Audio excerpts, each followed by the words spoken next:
nothing like the sound of Carolina hoofbeats.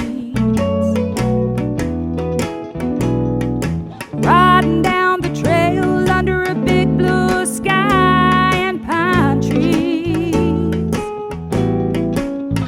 Sitting high in the saddle, nothing else matters. My feet in the stirrups, I'm so happy. There's nothing like the sound of Carolina hoofbeats.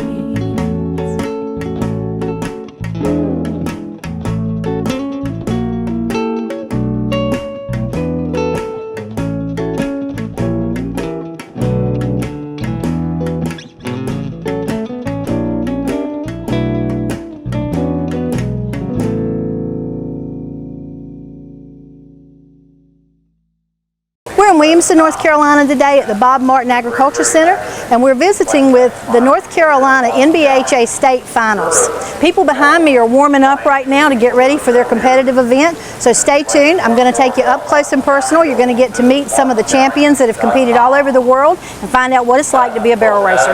And Patty is the president of the North Carolina NBHA.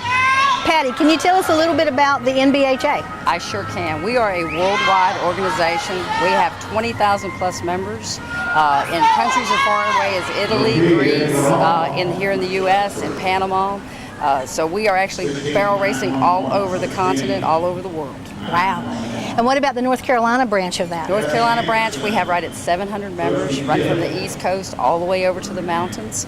We're actually split up into 9 different districts, and then we have what we call a 00 district, which is a floating districts.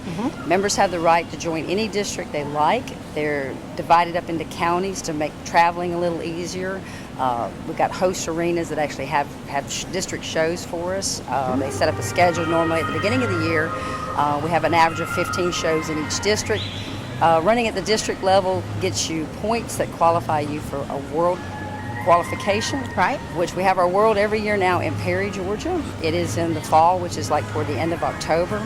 Our kids are actually competing right now, and they actually have their own class at the district level. Right. They compete for their own world show, because we don't try to make them come and run against everybody. We give them their own special week of barrel racing, also in Perry, and we're getting ready to go there at the end of July. Okay, very good. So how does barrel racing work actually? Barrel racing is a cloverleaf pattern. It was actually designed many, many years ago when women got tired of sitting on the fence watching the ropers rope.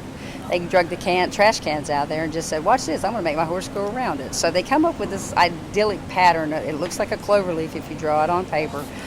It also actually turns into a cross if you draw straight lines between the barrels. So we like to think that God's always watching over us when we do this. But basically, you cross the timer line. It's an electric eye, starts the clock. You go, you run the pattern. You either run to the right barrel first or left barrel first. You turn it one way. The other 2 are turned in the opposite direction. Run back to the timer line. You stop the electric eye. Fastest time wins in the old, what we call the old barrel racing days. The NBHA and many, many other organizations have realized that in order to market barrel racing to everyone, we came up with what we call a 4-divisional barrel racing. And what it is basically is a speed bracket. You actually do the fastest time, you go a half a second to what we call the 2D, you go 1 full second from the fastest time for the 3D, and 2 full for the 4D. And what that does is that gives competitors who are new to the sport, or horses that are new to the sport, it gives them a little bit of an advantage to where they can run for money, prizes, and not leave an arena without some money, possibly, irregardless of how fast their horse is. Here at the state level, we're actually awarding championships in all 4 divisions. Everyone is equal. We do it at the national level the same way. If you leave Perry, Georgia with a trailer at the fastest horse there, you'll leave it there as the horse 2 seconds off that fastest horse. Wow. And what kind of prizes do they win?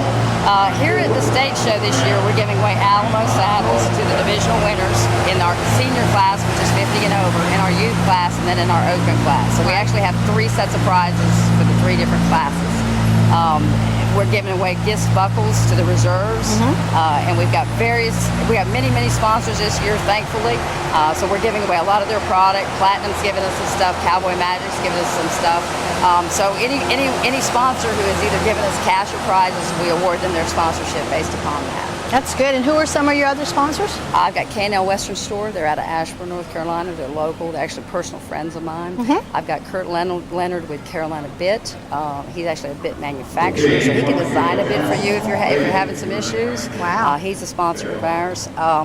We've actually also got Carolina Hoofbeats as a sponsor of ours, and we appreciate that very, very much. And as a result of y'all's sponsorship and us working together, I was able to get an ad in your magazine advertising our barrel race, which has not only showed that there is a barrel race here at Williamston this weekend, but that it's the state finals, and it looks really, really good. It looks so good that one of my largest sponsors, Shadow Trailers, saw the ad, called me and said, "Hey, can I get in on your sponsorship?" That's wonderful. So yeah, they actually have a trailer here on site, and they'd be glad to show it to anyone who wants to see it. And if you can't get here and you want to go visit them, they're actually over near Greensboro, and they'd be glad to show you trailers there.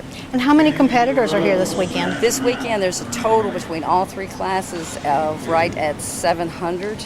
Our open class has got 400 in it. This youth is around 150 now, and we actually ran over 100 in the senior yesterday. Wow, that's tremendous. It is tremendous. It's a big impact to this community, big impact anywhere we go. The infrastructure really supports us, and we appreciate all of that.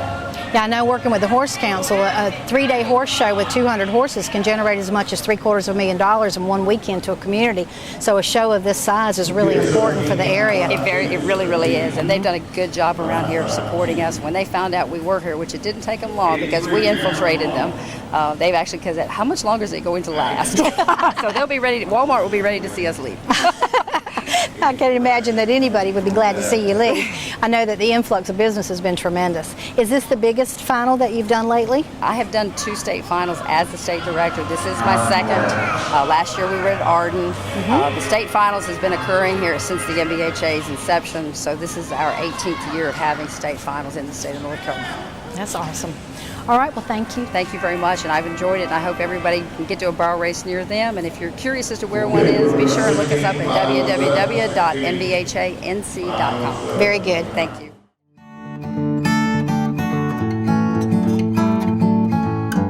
As Miss Rodeo Virginia 2012, I had the opportunity to travel the country riding on many different horses and in many different saddles. But nothing compared to coming home and riding in uniquely my world-class saddlery saddle. From its unique dog flower tooling to the custom stirrups made just for me, the saddle fits me and my horses perfectly. So whether I'm out running barrels or in a parade, the saddle is both durable and beautiful. It can get the job done and still look good while doing it. I look forward to riding in my world-class saddlery for many years to come. Hi, my name's Paul Dunn. I'm from Mule City Feeds here in Benson. I'm a member of the Benson Area Chamber of Commerce, and these are my mules. We want to invite you to come to Benson Mule Days in September. It'll be the 4th weekend, and starting on Thursday, we're going to have a concert. It's free. Please come see that. On Friday, we'll have the mule events. It's just like a horse show. You come, you bring your mules, you come sit in the stand, see what happens. The most fun thing that happens all day long is the mule race. We actually have people that are proud enough to go after riding mules, and after that we have a pull. Also on Friday we have rodeo and street dance, and there are all kinds of things going on at the Grove downtown. It's just like being at the state fair. On Saturday, it's really a great event where we have a parade like none other in the state of North Carolina. It's just like any parade for about an hour and a half. You get to see all the beauty queens and bands, and then after that there's about 2,000 horse and rider and wagons, and that's one of the biggest events in North Carolina. Saturday afternoon we have a bluegrass show, and Saturday evening we have more rodeos and street dances, and there's plenty of carnival rides for the kids. On Sunday we finish up with a rodeo and more carnival rides. Look forward to seeing you. Come on down to Mule Day this September.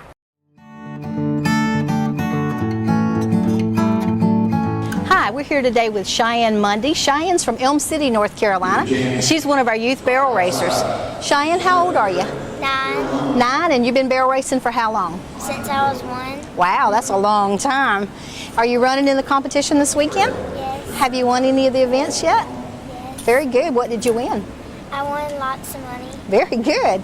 This event is a little different than a traditional horse show in that the classes are payback classes, so folks actually win cash in addition to some of the prizes. What's your horse's name? Angel. And tell me about Angel. Angel is a good horse. She is? What color is she? Black and white. Very nice. Is she that pretty paint? Ah, I saw you earlier. And what do you like about barrel racing? Because you get to go fast. You do? Very good. And I understand that you just met a legend in barrel racing recently. Tell me about that.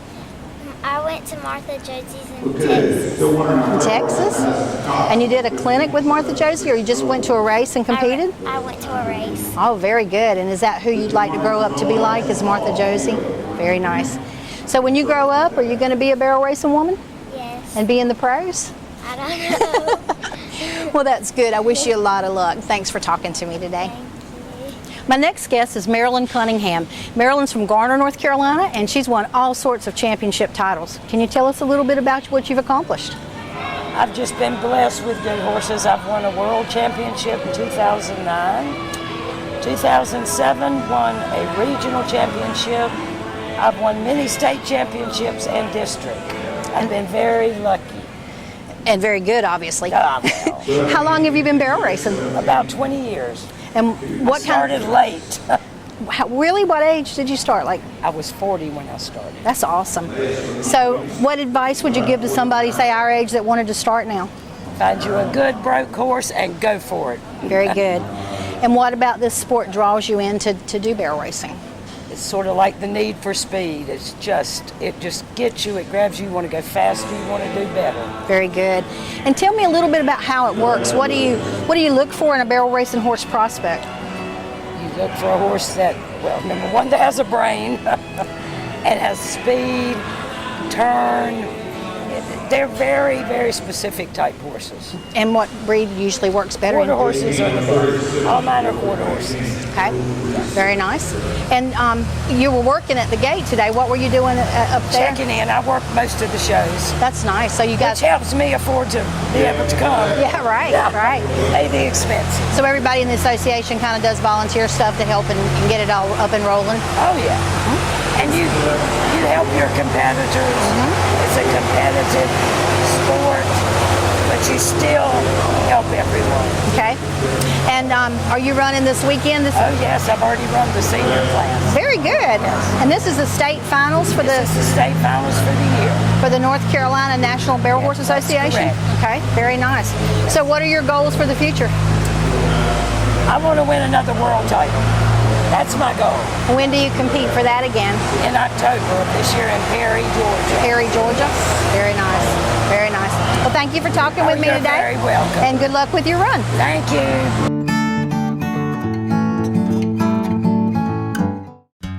It is my pleasure to welcome you to St. Andrews University in Laurinburg, North Carolina. My name is Carla Wenberg and I'm an instructor and coach here.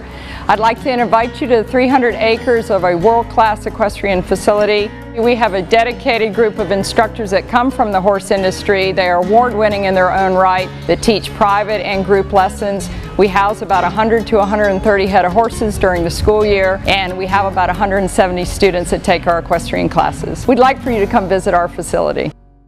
The North Carolina Horse Council was established in 1972. We are a nonprofit organization that puts every dollar received back into supporting and working for our members. We are a volunteer organization that is supported by people just like you, with passion and energy. Hi, I'm Sue Gray, Executive Director of the North Carolina Horse Council, and I'd like to share with you today a few reasons of why I would like you to join us. We are your voice. We work on rules and regulations that help you use and enjoy your horses each and every day. There's power in numbers. We have over 306,000 horses in North Carolina, making us 8th in the nation. We also have over 53,000 households owning horses with multiple owners within those households. And we are a $2 billion industry adding to the economics of the state of North Carolina. Power in numbers. We ask you that we can go and help to protect those privileges as we move forward. But we do more than that. We also do grants, and we help to preserve land and protect our trails, and we support youth groups and other equine associations throughout the state. We welcome you to join us and be part of the largest and most active horse council in America.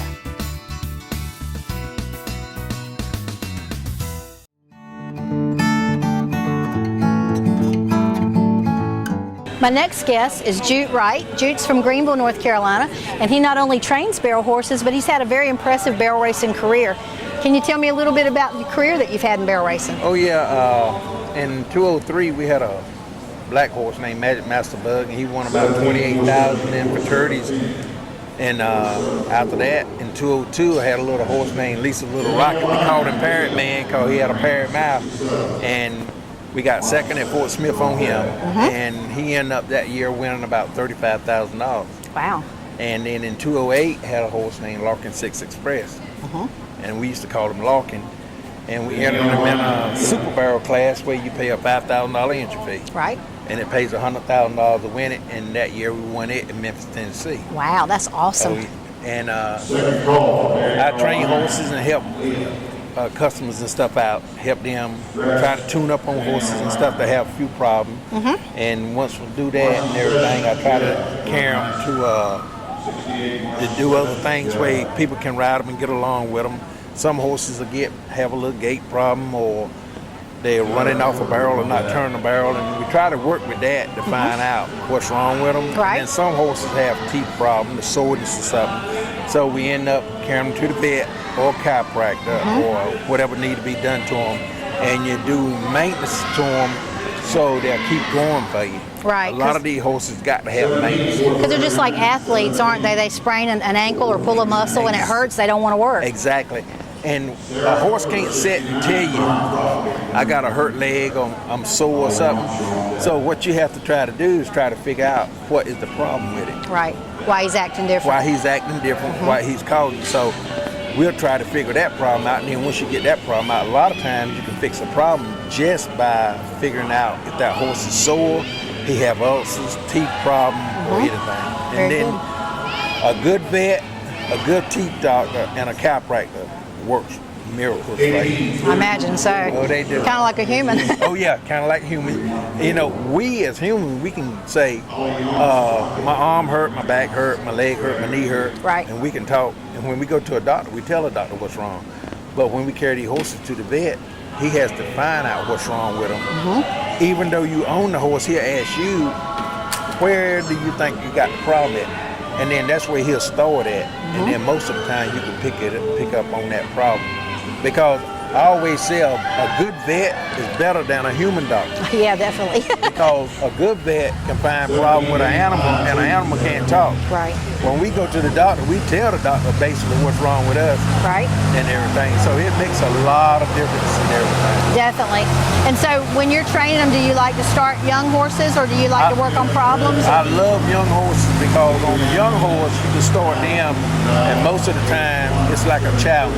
Right. And when you start a young horse and you make something out of it, and he turned out to be a really good barrel horse, that is the best reward you can get.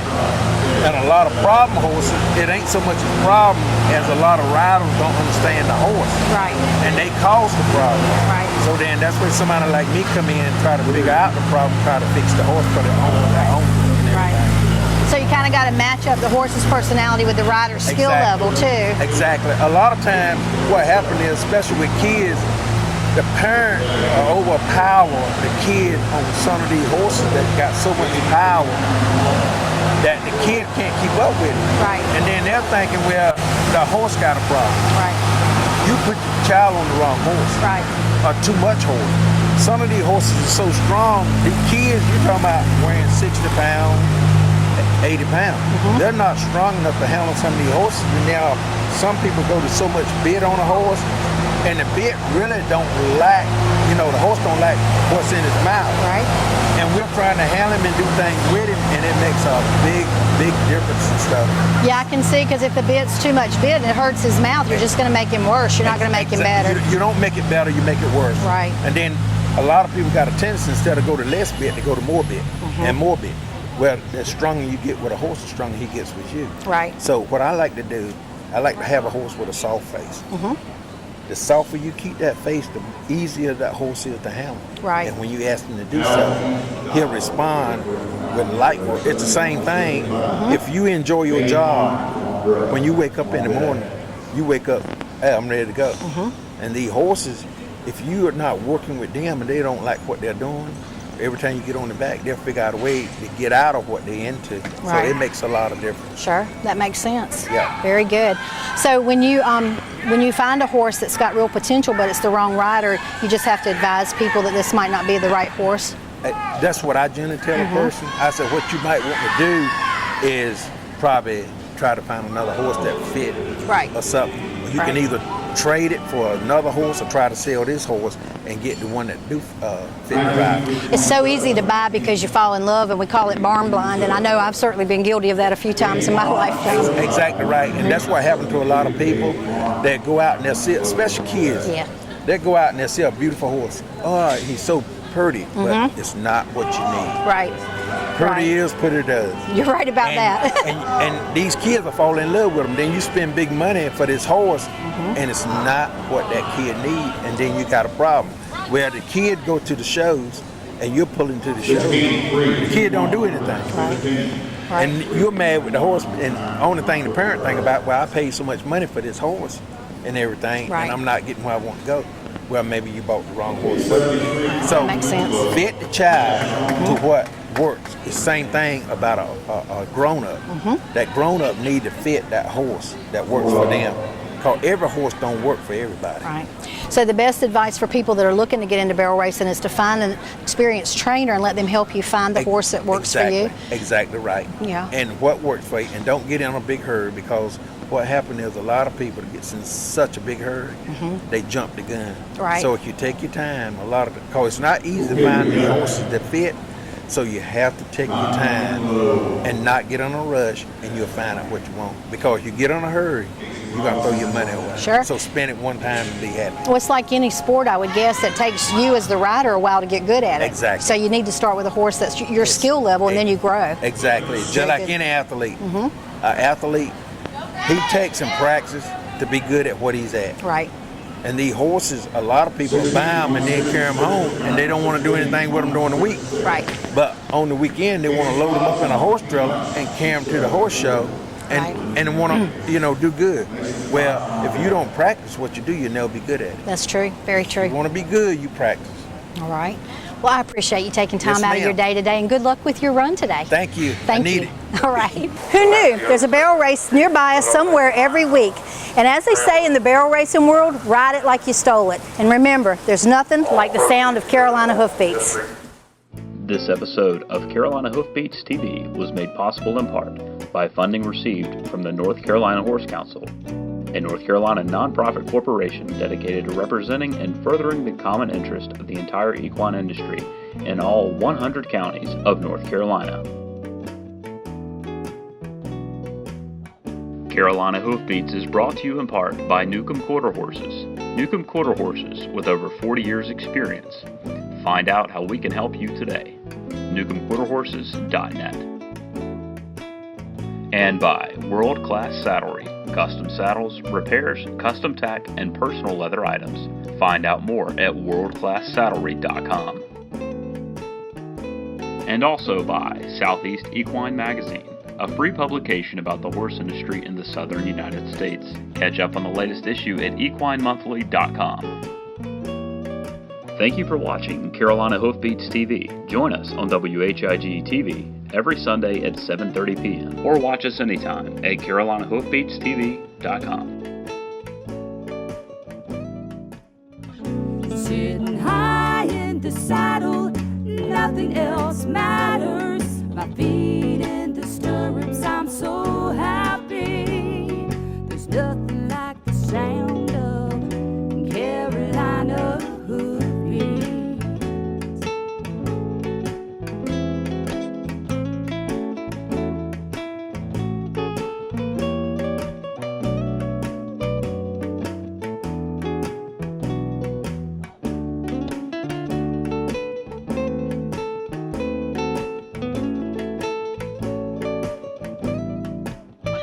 Sitting high in the saddle, nothing else matters. My feet in the stirrups, I'm so happy. There's nothing like the sound